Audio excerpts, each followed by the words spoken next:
And while joining us on the show tonight is Tal Heinrich, who is a spokesperson for the Prime Minister Netanyahu's government in Tel Aviv. Tal Heinrich, thanks very much indeed for joining us on the show tonight.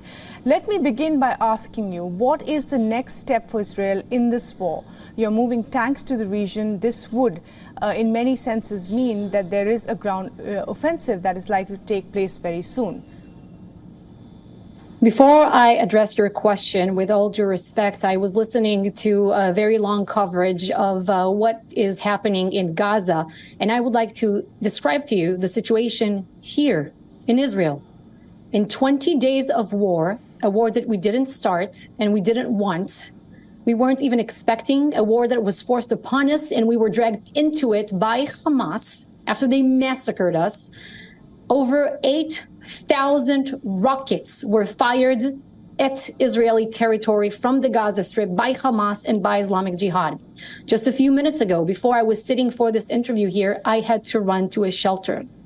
Hamas, murderous terrorists, butchered 1,400 Israelis, injured more than 5,300 Israelis, and abducted 224 Israelis.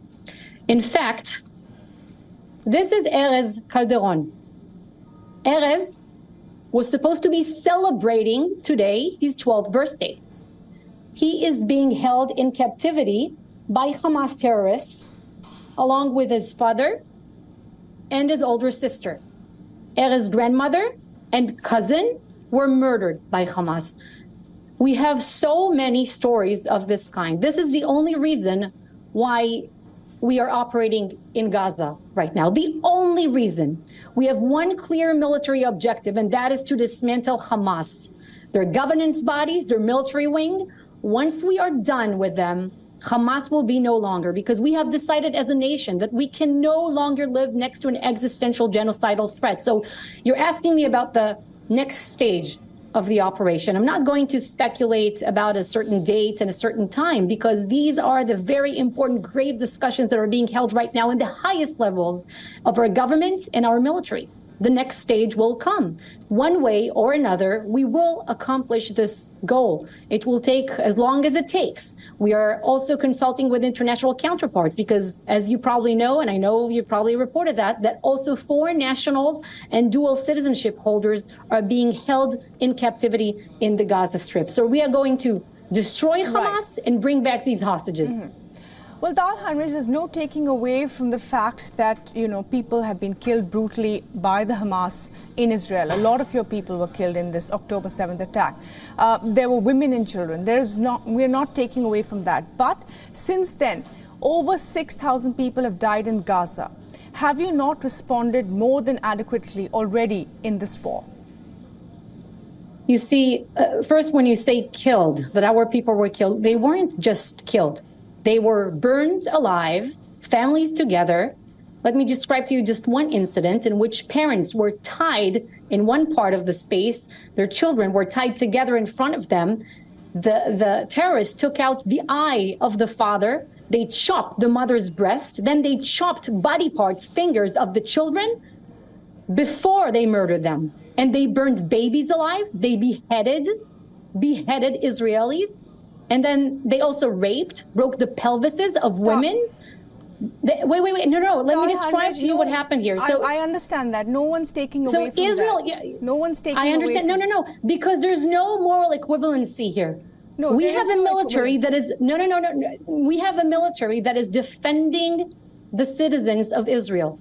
We're not going to take any chances, and we're not going to put our citizens in danger. What we're doing is that we want to dismantle Hamas. We are not targeting civilians. In fact, we want the people in Gaza, the Palestinian people, to live a life of prosperity and dignity, the life that they deserve. Yes. Everything that's happening in Gaza. Tempers are running high. I understand that Hamas's responsibility. Are running high, but but many believe that war crimes cannot be justified by war crimes. That if it's not emotions are running high, if rationality is running high, in ma'am. Israel, it doesn't mean that children have to be killed in Gaza. WHO says that 80% of those killed in Gaza are children and women. So I know that you're trying to take out First the of all, Hamas. why? Let me ask you a few questions. Killed. Do you believe numbers coming out of Gaza? Do you believe reports coming out of Hamas? Some of these reports are coming up from international bodies, not from the Hamas. The WHO has said 80% of those killed are women and children, not the Hamas. Excuse me. What do you mean the government, not the Hamas? Hamas are the people with the guns in the Gaza. I said the World Health Organization says 80% of those killed are women and children. What organization went into Gaza and counted, and counted the casualties? How many of those were terrorists who were killed, by the way? You see, you need to take with a huge grain of salt any information coming out of the Gaza Strip. Hamas controls everything there. There's no free press. There's no free speech. These are the people with the guns. This is why the Palestinians... There are 2 million people in the Gaza Strip. What happens to them? That's the question. We are not only dealing with the Hamas here. When you pound the Gaza Strip, them to be safe. We don't want them to suffer. We don't want them to suffer. We have no beef. We have no beef with the Palestinian people who do not support Hamas. We have no beef with the Palestinian people who believe that Israel has rights to exist and are not calling for the murder of the Jewish people. We have nothing with them. We are calling on them to evacuate. We want to see them moving southwards in the Gaza Strip to safer havens. We are making sure that they are getting humanitarian aid that they need. But Hamas are killing them. Hamas is using them as human shields. Hamas Heinrich, are taking their medical supplies. Can I please have a word in? We've heard you. Sure. We've heard you. Are you going to allow an aid corridor? The fact is, a lot of the aid is still stuck at the borders. There are people at the border areas that are not being allowed to go out. Negotiations are ongoing, but people are still stuck. There are hospitals that have been bombed. What is the next step in this war as you try to take the Hamas out? Let me ask you, why are people stuck? We're calling on people to evacuate. They know they should. Why are they stuck? Do you know? Because I know. I know the answer. In fact, we just released a phone call between an IDF officer calling a resident of the northern Gaza Strip, telling him to evacuate. You know what he said, that resident? That Hamas are setting roadblocks. Not only they're blocking the roads with cars, they're also shooting. They are shooting Palestinians. It's the word of a Gazan resident. It's not my words. I can send you the recording. We could have played it. Hamas are shooting their own civilians who are trying to evacuate.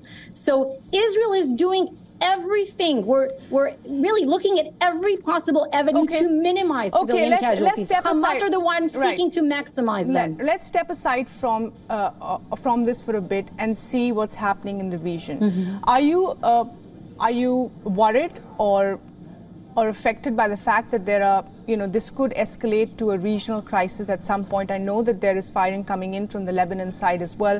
What are your government's thoughts at the moment of this becoming a larger issue or a larger war? We certainly hope that this doesn't turn into a full-fledged war on different fronts, and we are warning, and the U.S. President Biden, when he was here, he also sent out a warning to Israel's adversaries across the region, ones that are also backed by Iran, like Hezbollah. You know that Hamas, over 93% of their budget comes from Hezbollah, and the Islamic Jihad, it's 100%. So we were very clear. We sent out this message, don't try us, don't test us, because if we need to act, and we sure hope we don't need to act on another front so decisively, we will do so. And it will be devastating for the citizens of Lebanon who have suffered so much in recent years if Hezbollah drags the region into a war on combined front. But Israel has won wars in the past on combined fronts. If we are required, if we must defend ourselves, we will do so. We sure hope that it doesn't happen. And we will see Lebanon, a sovereign state, responsible for any threat and any attack on Israel's territory emanating from its territory. Tal Heinrich, I do want to ask you about the 224 hostages that are with the Hamas. Now, reports coming in from the Hamas saying that 50 of those have been killed. Is there any confirmation on your side of any of those numbers? We are not taking, again, no comment on this report, obviously, but I'll say it again because I know I said it before. Hamas is not only using, the military war machine in the sense of, they're firing rockets at us and so on, and they infiltrated and they're trying to target us again and again in various ways with, the scope and brutality that we've never seen in this region. But they're also using their propaganda machine against Israel. And what you just described, that's part of their propaganda. That's what they're trying to do. So we are not not taking seriously any kind of Hamas reporting or any kind of reporting coming out of Gaza. This is a terror base. It's a terror base. It's a base of terror. It's the ISIS caliphate. This is why we're working there. This is why we're going to dismantle them. And this is why we're going to win. Okay. What is the end game here? You will be, in charge of the Gaza Strip if you're going in for a ground assault. The West supports a two-state solution. Will you be taking over the Gaza Strip, or will you allow the Palestinian Authority to be somewhat in charge of the region, of the area?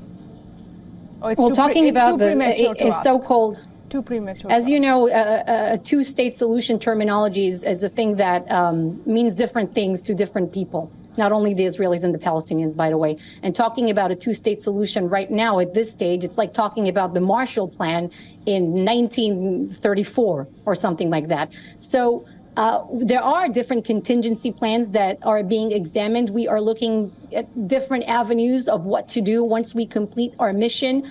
We also communicate with international counterparts in that regard, but we're not there yet. The first stage has to be completed. Hamas must be gone. Israelis will no longer live next to a monster. It won't happen. Right. Let me ask you then, finally, while most of the anger, of course, is directed towards the Hamas in Israel, but there seems to be some anger against, the Prime Minister and the government about this being an intel failure. Oh, obviously there's a failure here. This shouldn't have happened. We usually take a lot of pride in our intelligence, but you see, these are the questions that we will inquire, we will examine. We are a Jewish, free, democratic state. We criticize ourselves. We draw lessons, and we will do so when the time is right. We are, in certain aspects, we are addressing some of these issues where we have failed, because Hamas did surprise us with the terrible October 7th massacre, and we can never, ever let it happen again. So we are also drawing the important conclusions and lessons, and we will do so even in an even greater extent once we are done with the job of dismantling them. Right. Tal Heinrich, thanks very much indeed for joining us on the show tonight and sharing your thoughts. Thank you.